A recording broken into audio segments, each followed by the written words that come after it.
नमस्कार, बात आज के चैनल में आपका स्वागत है। मैं हूं पारुल शर्मा और पेश है आज की सच्ची बात पक्की बात।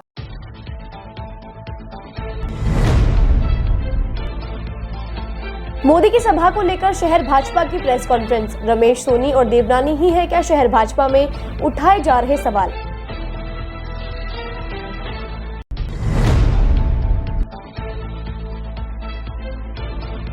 ग्राम बुराज हाथीखेड़ा में एडीए ने ध्वस्त किया अतिक्रमण। ग्राम पंचायत के साथ मुक्त कराई गई कीमती जमीन।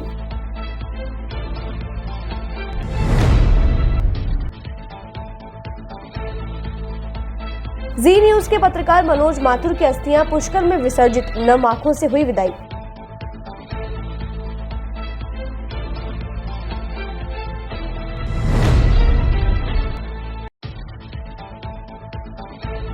पृथ्वीराज चौहान राजकीय महाविद्यालय में गोल्डन जुबली वर्ष मनाया गया।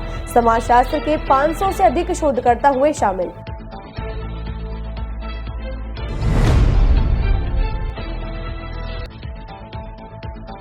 निर्माणाधीन मकान में मजदूर असंतुलित होकर बिजली के तारों पर गिरा। झुलसी हालत में पहुंचाया गया अस्पताल।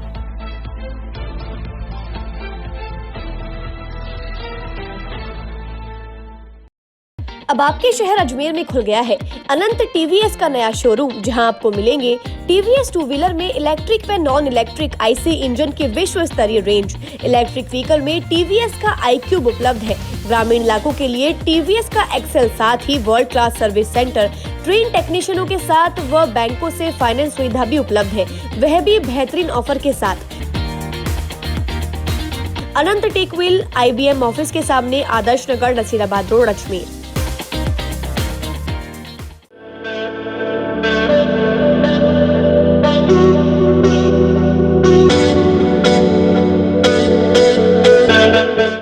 अजमेर शहर में प्लॉट, मकान, फ्लैट, दुकान आदि खरीदने, बेचने व किराए हेतु आज ही प्ले स्टोर से डाउनलोड करें Varsha real estate app. Varsha real estate, a unit of Varsha group, lets you live better.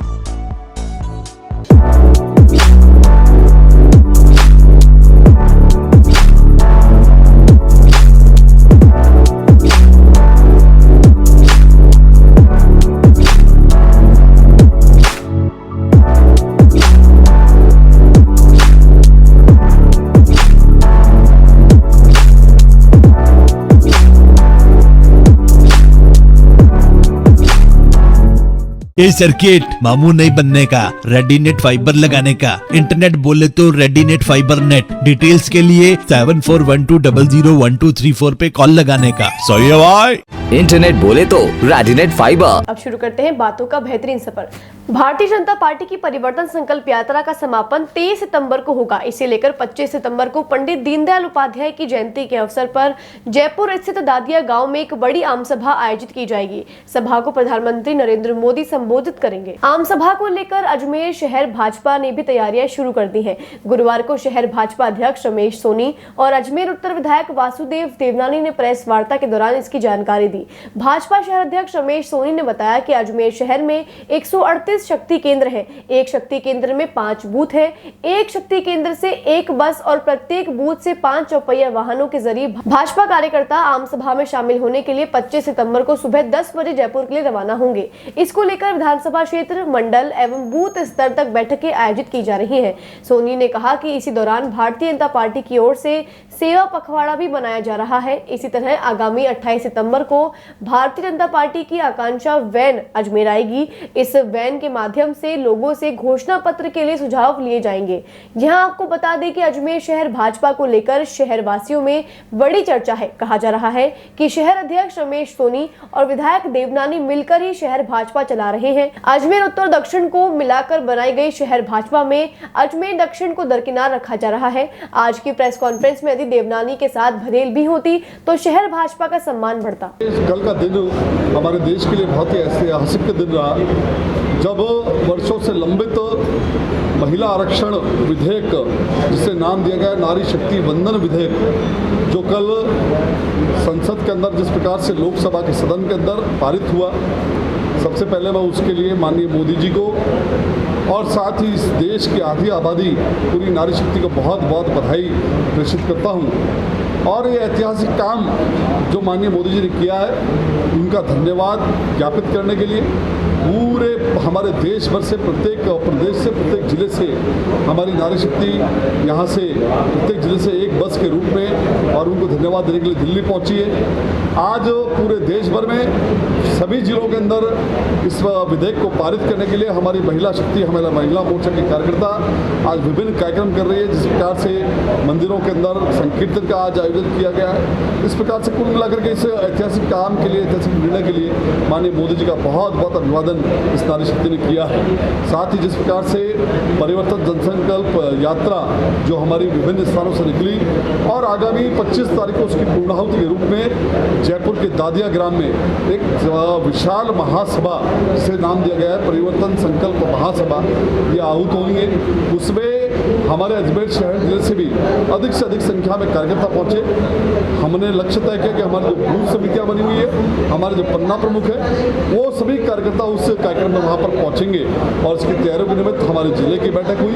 जिले की बैठक के बाद हमारे मंडलों की बैठकें हुई और मंडलों के बाद शक्ति केंद्र की सारी जो बैठकें हैं वो हमारी आहूत हो रही है। और जिस प्रकार से हमने लक्ष्य तय किया गया है कि प्रत्येक जो हमारे शक्ति केंद्र है, जिले में 138 शक्ति केंद्र है, इस प्रत्येक शक्ति केंद्र से एक बस और साथ ही प्रत्येक बूथ से हमारे 4 पहिया वाहन कम से कम 4 की संख्या में जाने का हमने तैयारी की है। उनकी लिस्टेड हमने किया है और एक सूचीबद्ध करके एक विशाल संख्या के अंदर हजारों की संख्या में हमारे कार्यकर्ता जयपुर में उस दिन माननीय मोदी जी को सुनने के लिए पहुंच रहे हैं। हमारा 17 सितंबर से 2 अक्टूबर तक का एक सेवा पखवाड़ा प्रारंभ हुआ है। माननीय मोदी जी के जन्मदिवस से लेकर के महात्मा गांधी जी के जन्मदिवस पर ये जो सेवा पखवाड़ा रहने वाला है, इसमें हमारे रक्तदान शिविर, हमारे निःशुल्क चिकित्सा शिविर, हमारे जो SC बस्तियाँ हैं उनके अंदर हमारे मोर्चे के कार्यकर्ताओं द्वारा जो है सेवा प्रकल्प कुछ कार्यक्रम हमने तय किए हैं। लगातार इस पखवाड़े को सफल बनाने के लिए विभिन्न योजनाएं हुई है। विभिन्न सामाजिक हमारे सम्मेलनों की तैयारी हमने की है,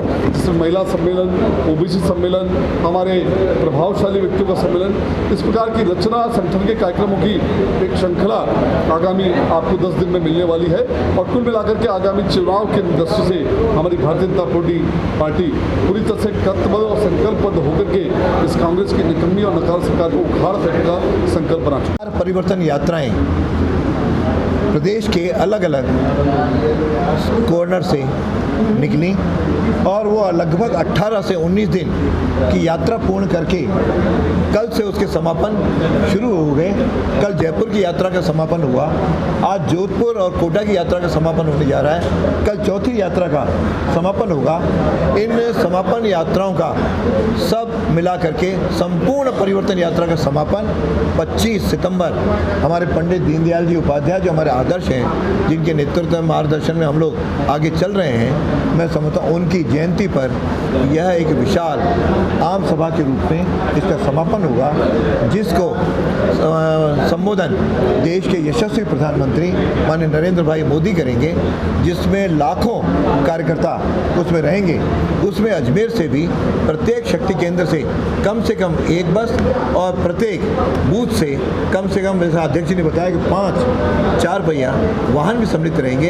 इस प्रकार हर शहर से, हर विधानसभा से हजारों की संख्या में लोग सम्मिलित होते हुए वहाँ पे लाखों की संख्या में करेंगे।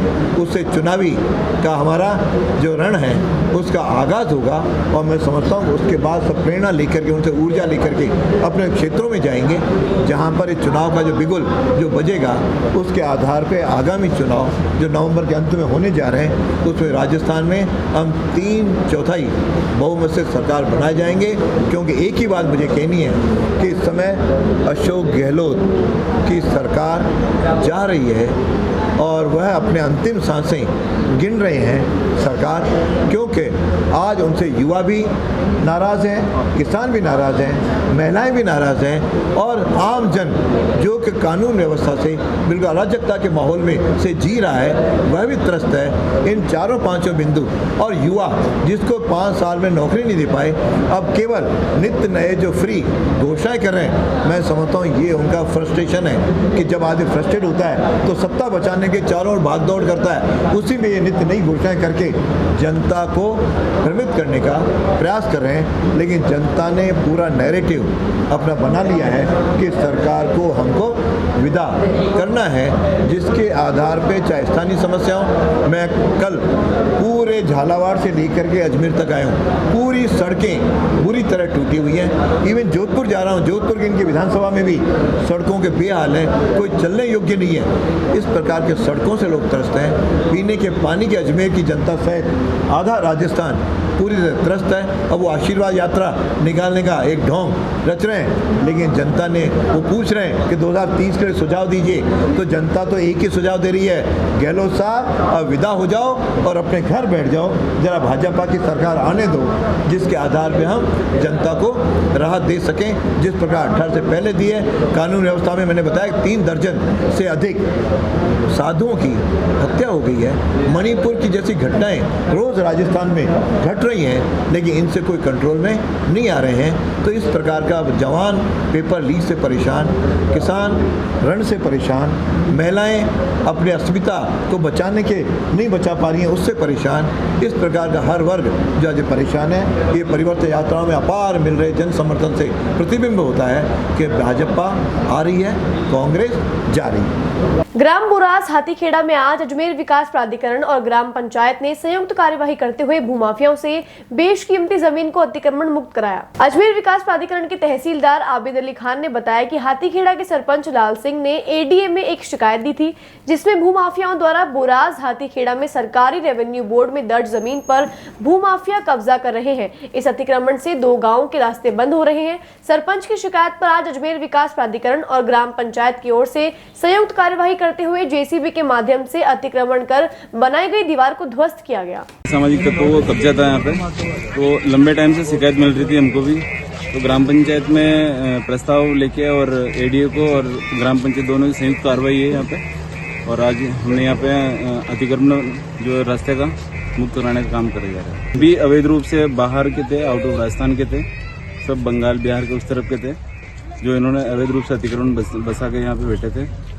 इस कारण ये देख ही रहे हो आप, अतिक्रमण मुक्त करके जो रास्ता गाँव लाने जाने काम में लिया था, उस पर अतिक्रमण मुक्त करा के रोड बना दिया जाएगा। हम बुराज हाथीखेड़ा मार्ग से जो सरकारी रेवेन्यू रिकॉर्ड में रास्ता है, जो 2 गाँव को मिलाता है, इस रास्ते पर कतिपय लोगों द्वारा अनाधिकृत रूप से बाउंड्री वाल, छड़ियाँ, दीवार आदि बना के रखी हुई है, जिसकी ग्राम पंचायत, हाथीखेड़ा सरपंच, अन्य ग्रामवासियों द्वारा हमारे उच्च अधिकारियों को शिकायत प्रस्तुत करने पर कमिश्नर साहब के आदेश से कार्रवाई करने का मौका देखा गया।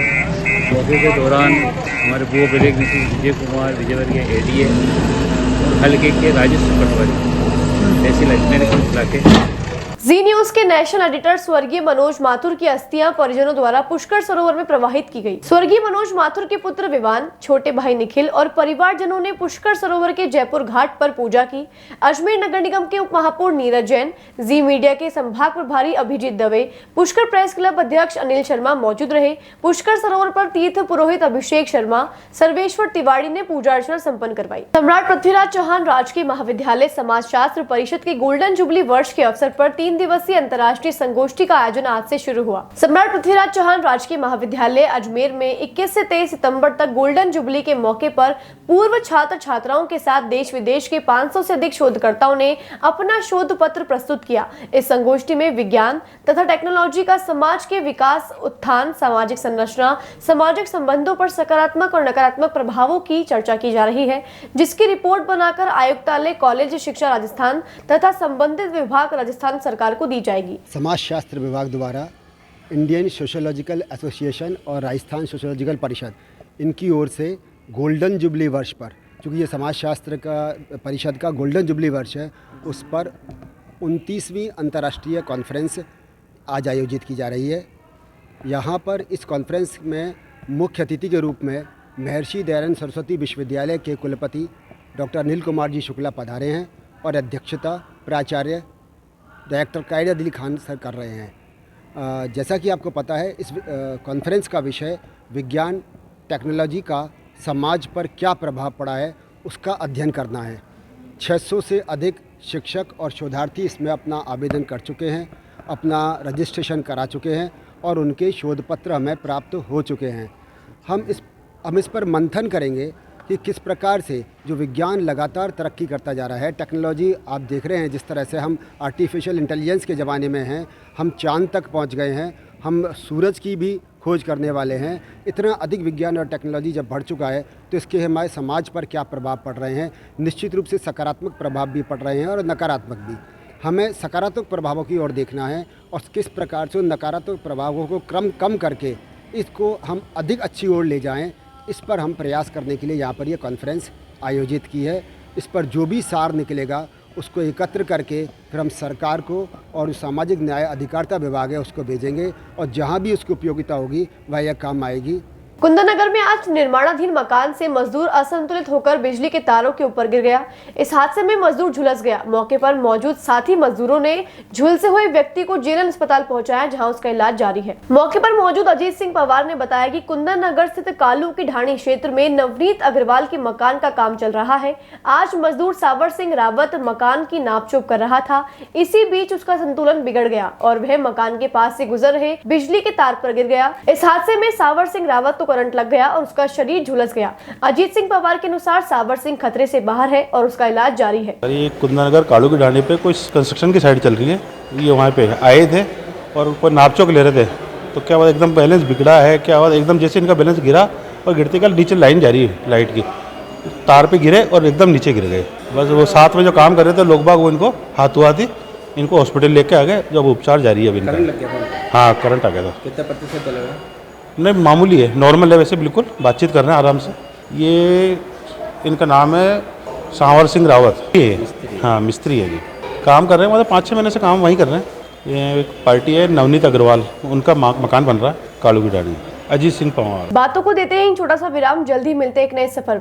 अब आपके शहर अजमेर में खुल गया है अनंत टीवीएस का नया शोरूम, जहां आपको मिलेंगे टीवीएस टू व्हीलर में इलेक्ट्रिक व नॉन इलेक्ट्रिक आईसी इंजन के विश्व स्तरीय रेंज। इलेक्ट्रिक व्हीकल में टीवीएस का iQube उपलब्ध है। ग्रामीण इलाकों के लिए टीवीएस का एक्सेल, साथ ही world class service centre, train टेक्नीशियनों के साथ व बैंकों से फाइनेंस सुविधा भी उपलब्ध है, वह भी बेहतरीन ऑफर के साथ। अनंत टेक व्हील IBM ऑफिस के सामने, आदर्श नगर, नसीराबाद रोड, अजमेर।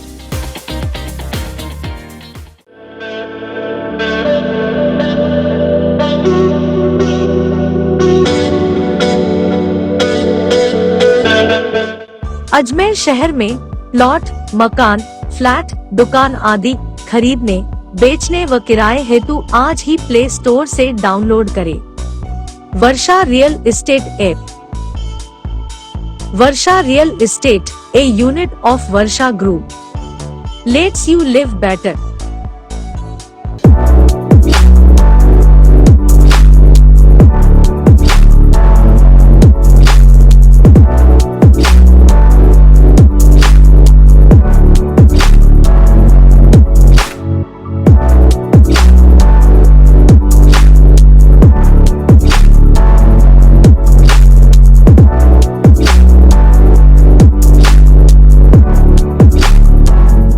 ये सर्किट मामू नहीं बनने का, रेडीनेट फाइबर लगाने का। इंटरनेट बोले तो रेडीनेट फाइबर नेट। डिटेल्स के लिए 7412001234 पे कॉल लगाने का। सही है भाई। इंटरनेट बोले तो रेडीनेट फाइबर। एक बार फिर आपका स्वागत है। आइए चलते एक नए सफर पर। नसीराबाद के मुख्य बाजार स्थित मोतीलाल चौराहे गणेश मित्र मंडल समिति द्वारा 10 दिवसीय गणेश महोत्सव के चलते विशाल भजन संध्या का आयोजन किया गया, जिसमें अजमेर से पधारी हुई सुप्रसिद्ध भजन गायिका ज्योति सैनी और पूजा शर्मा ने एक से बढ़कर एक गणेश जी महाराज की भजनों की प्रस्तुति दी। वहीं दूसरी ओर केकड़ी से पधारे हुए भजन गायक ऋषभ मित्तल और अजमेर की रंगीला ने भी अपने भजनों की प्रस्तुति दी। भजन संध्या का आगाज राजगढ़ मसानिया भैरव धाम के मुख्य उपासक चंपालाल महाराज की मौजूदगी में किया गया।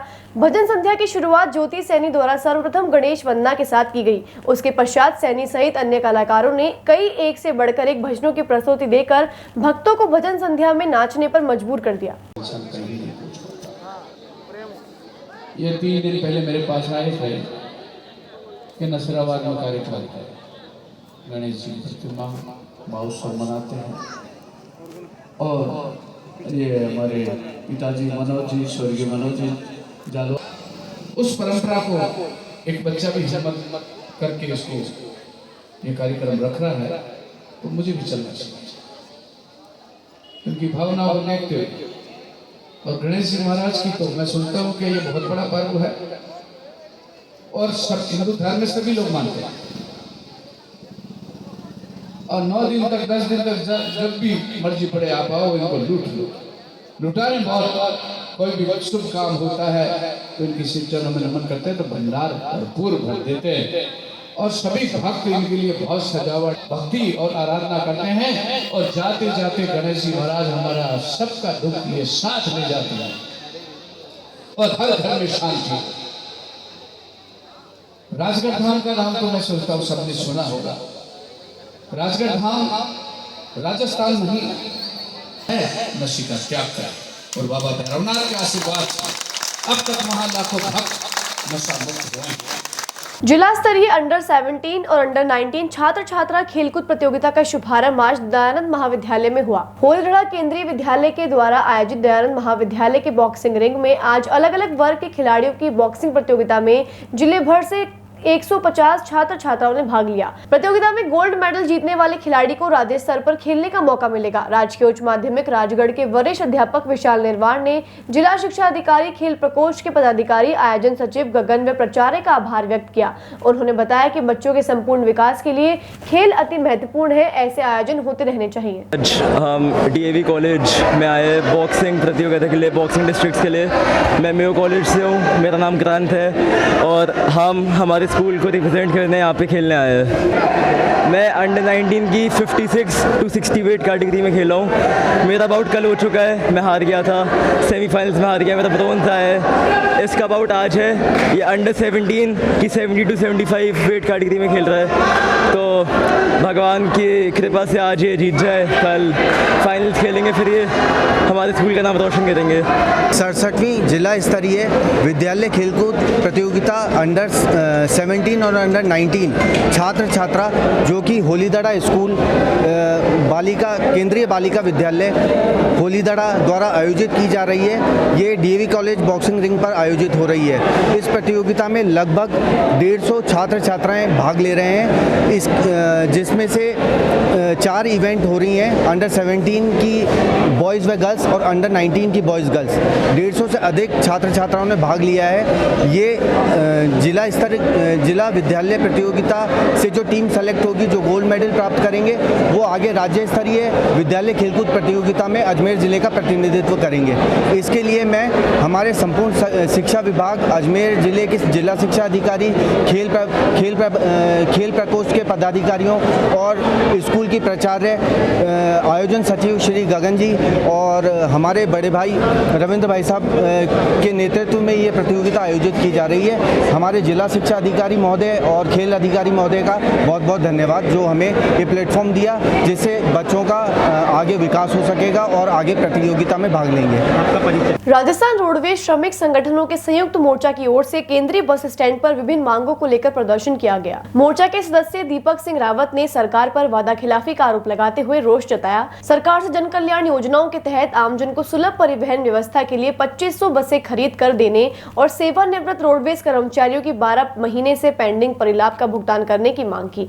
एसोसिएशन कल्याण समिति की ओर से अजमेर जिले के केंद्रीय बस स्टैंड पर अर्धनग्न होकर प्रदर्शन किया गया। इस दौरान बताया गया कि राज्य सरकार के 2018 के घोषणा पत्र में रोडवेज को लेकर किए गए वादों को पूरा नहीं करने के विरोध में यह प्रदर्शन किया गया। सरकार पर आरोप लगाते हुए कहा कि राज्य सरकार को उनकी विभिन्न समस्याओं से अवगत कराने के लिए पिछले महीने 1 जुलाई से प्रदर्शन किया जा रहा है। राजस्थान परिवहन निगम संयुक्त कर्मचारी फेडरेशन हमारे राजस्थान रोडवेज उद्योग की रक्षा के लिए और रोडवेज कर्मियों की ज्वलंत मांगों के समाधान के लिए विगत वर्षों से लगातार संघर्ष करता रहा है। जो हमारी प्रमुख मांगे हैं उनमें हमारे सभी कर्मचारियों को सेवानिवृत्त को समय पर वेतन और पेंशन मिले, सेवानिवृत्त कर्मचारियों को समय पर उनके परिलाभ मिले, चालक संवर्ग की जो पदोन्नति के अवसर उनको मिले, हमारे तकनीकी संवर्ग में काफ़ी वेतन विसंगतियाँ हैं वो दूर हों, जो नॉन ITI हमारे तकनीकी कर्मचारी हैं उनको भी पदोन्नति के अवसर मिले, चालक परिचालकों के ओवर टाइम में अनुचित कटौतियाँ मुख्यालय स्तर से की जा रही वो बंद हों, चालक परिचालकों को समय पर साप्ताहिक अवकाश मिले, GH का समय पर उन्हें भुगतान हो और उनसे अनुचित समय पर नहीं लिया जाए। इन सभी प्रमुख मांगों को लेकर के हमारा ये रोडवेज प्रबंधन से और सरकार से ये समय समय पर मांग रही है कि रोडवेज में नवीन भर्तियां चालक, परिचालक, तकनीक वर्ष में विशेष रूप से हों।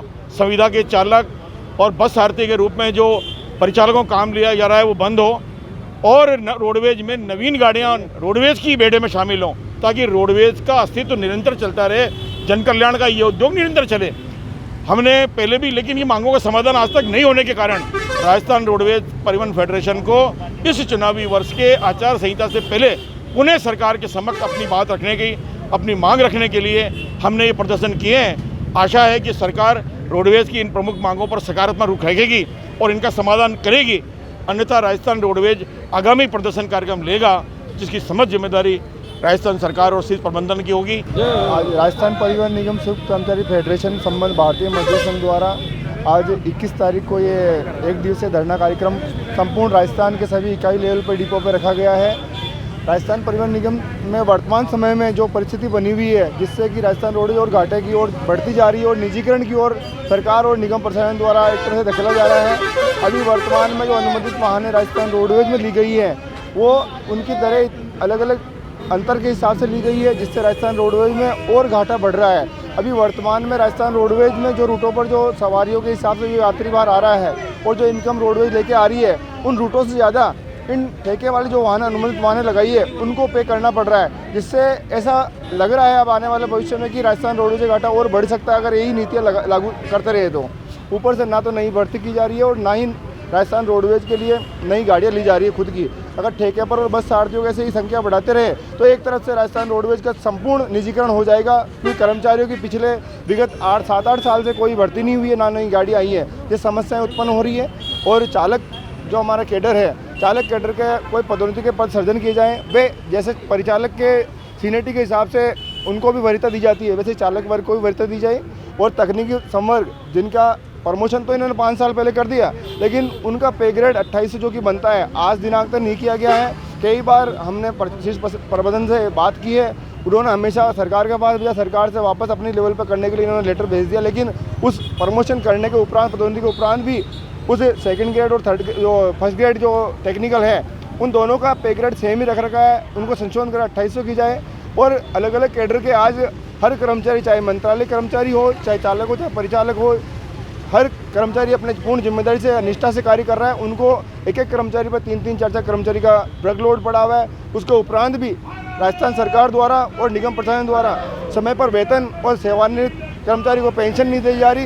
इस सभी समस्याओं से, जो कि आर्थिक समस्याएं, सबसे अहम परिवार को चलाने के लिए वेतन और पेंशन की जरूरत है, लेकिन सरकार और निगम प्रशासन द्वारा ऐसी गलत नीतियां जो लागू करके रोडवेज पे कर्मचारियों को पारिवारिक और कुटारघात किया जा रहा है। इस विरोध में आज एक दिवसीय धरना प्रदर्शन किया गया। राजस्थान में इस मानसून सीजन की बारिश का कोटा पूरा हो गया है। अगस्त में बारिश कम होने और अल्नीनो के असर को देखकर अनुमान लगाया जा रहा था कि सितंबर में भी सामान्य से कम बारिश होगी, लेकिन यह आशंका गलत साबित हो चुकी है। मौसम विशेषज्ञों के मुताबिक सितंबर में अभी आगे भी बारिश का दौर जारी रहेगा। शुक्रवार से राज्य के पूर्वी हिस्सों में कुछ जगहों पर मानसून फिर से एक्टिव होगा। मौसम विभाग के मुताबिक राजस्थान में सितंबर में 20 दिनों के अंदर 70 mm बरसात हो गई, जो इस महीने की औसत बारिश से 6 mm ज्यादा है। वहीं अगस्त में बारिश बहुत कम हुई थी और सूखा पड़ने की आशंका लग रही थी। अगस्त महीने में केवल 31 mm की बारिश हुई। गंगानगर में 2 इंच से ज्यादा बारिश पिछले 24 घंटों की रिपोर्ट देखें तो राजस्थान में सबसे ज्यादा 70 mm बरसात गंगानगर में हुई है।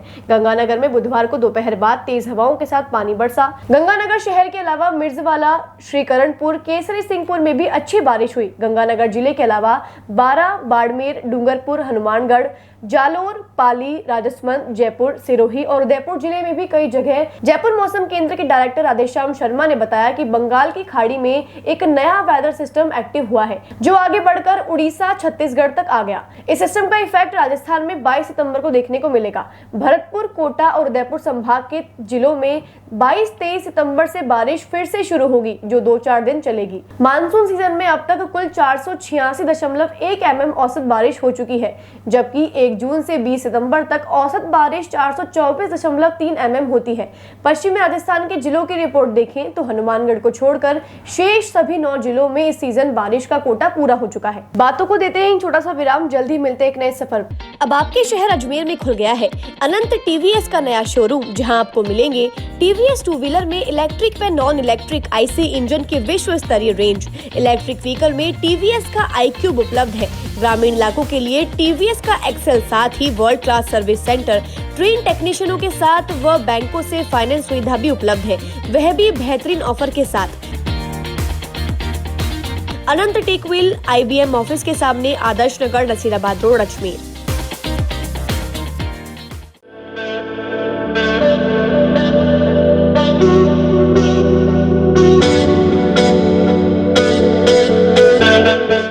अजमेर शहर में प्लॉट, मकान, फ्लैट, दुकान आदि खरीदने, बेचने व किराए हेतु आज ही प्ले स्टोर से डाउनलोड करें Varsha real estate app. Varsha real estate, a unit of Varsha group, lets you live better.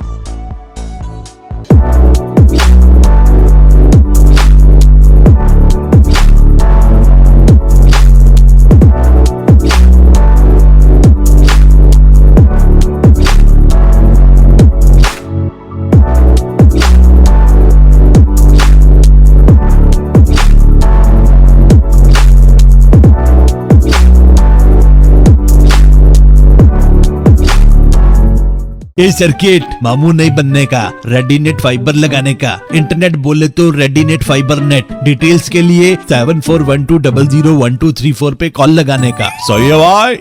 Internet बोले तो रेडीनेट फाइबर। एक बार फिर आपका स्वागत है। आइए चलते हैं एक नए सफर पर। 3 दिवसीय अंतर मंडलीय सांस्कृतिक प्रतियोगिता अनुगुंज की शुरुआत श्री गौतम अरोरा, अपर महाप्रबंधक, उत्तर पश्चिम रेलवे के आतिथ्य में शुरू हुई। गीत, संगीत, नृत्य, नाटक कला, लोक परंपरा व अन्य सांस्कृतिक व धार्मिक परंपराओं का किसी भी देश के विकास में महत्वपूर्ण योगदान होता है। इनके संरक्षण हेतु रेलवे विभाग भी विभिन्न कार्यक्रमों को आयोजित करता आ रहा है। इसी क्रम में उत्तर पश्चिम रेलवे द्वारा अजमेर के रेलवे अधिकारी क्लब में 21 से 23 सितंबर तक सांस्कृतिक प्रतियोगिता का आयोजन किया गया है, जिसमें शास्त्रीय गायन, एकल गायन, सुगम गायन, एकल नृत्य, सामूहिक नृत्य की प्रतियोगिताएं रखी हैं, जिसमें करीब 200 प्रतियोगी भाग लेंगे। सेमीफाइनल व फाइनल मुकाबले 23 सितंबर को रखे गए हैं।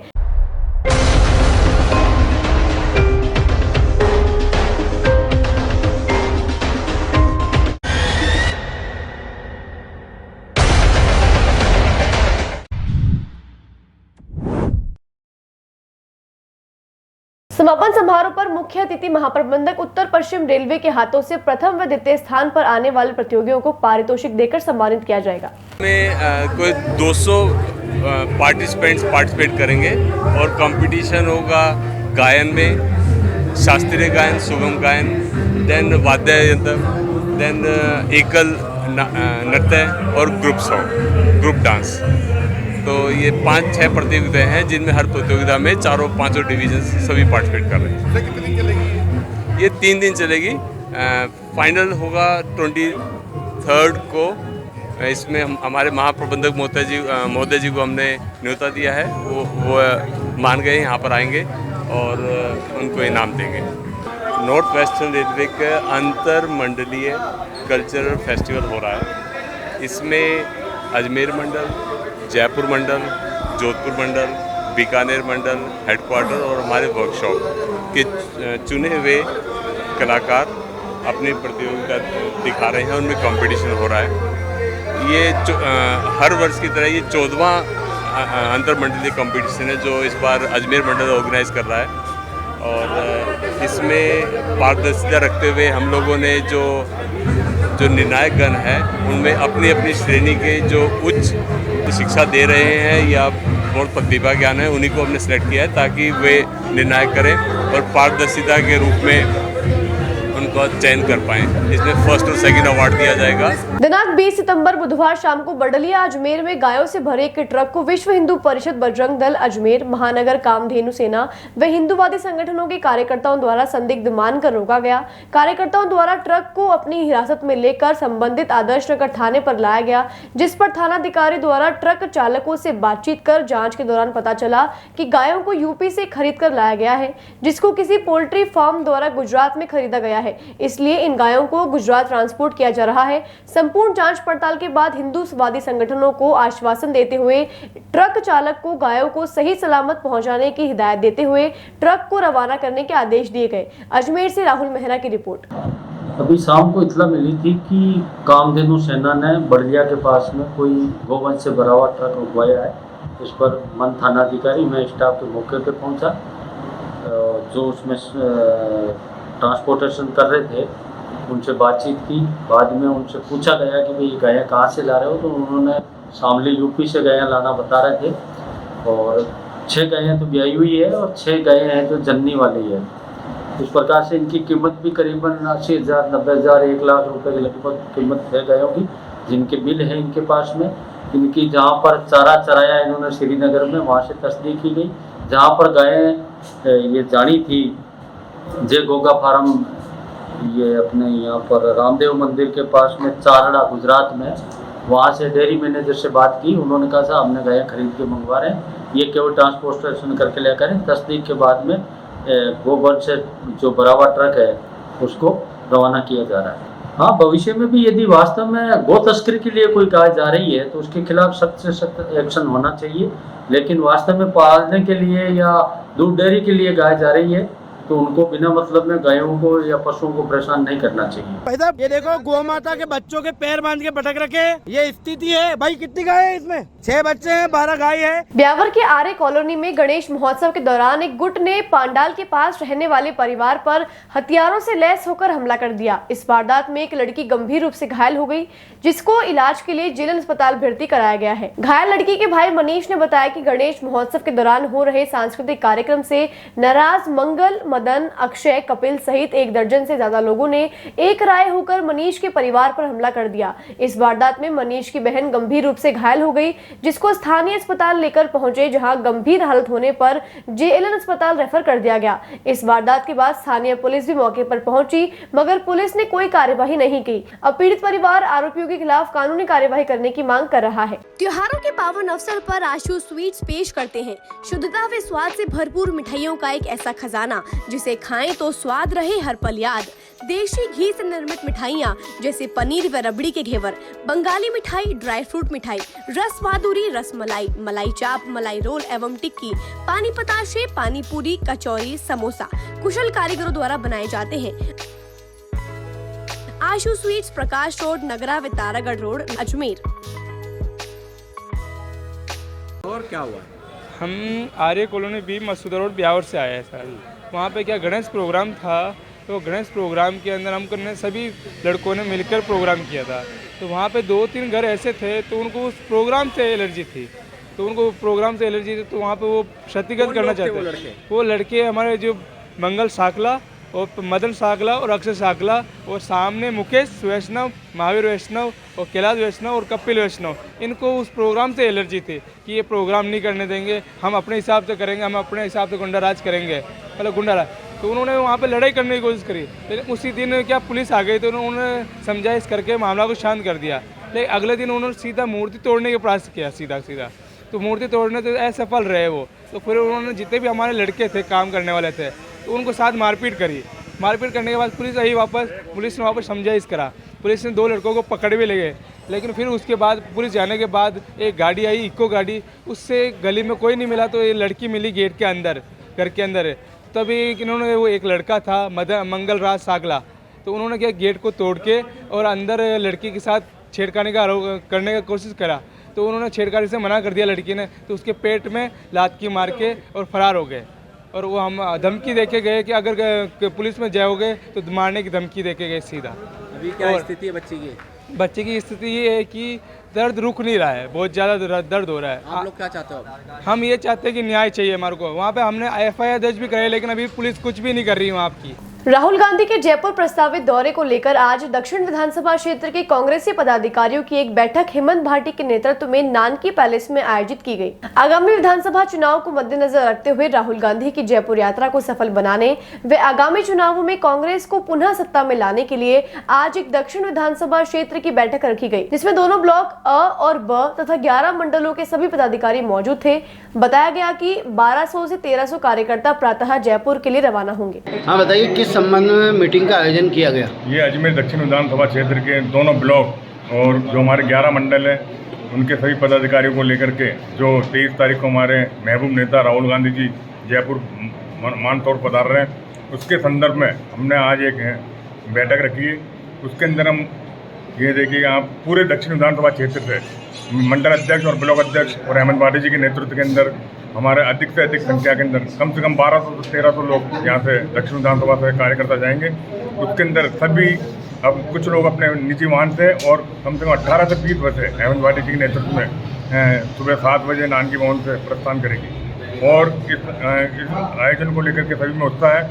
और अभी हमने दोनों मंडल है और वे और दक्षिण विधानसभा के जो मंडल अध्यक्ष हैं वो सभी कार्यकर्ताओं को अभी बुलाया और इस मीटिंग के अंदर आदेश मिलेगा। आज के लिए बस इतना ही। कल फिर होगी आपसे मुलाकात, तब तक के लिए दीजिए इजाजत। नमस्कार।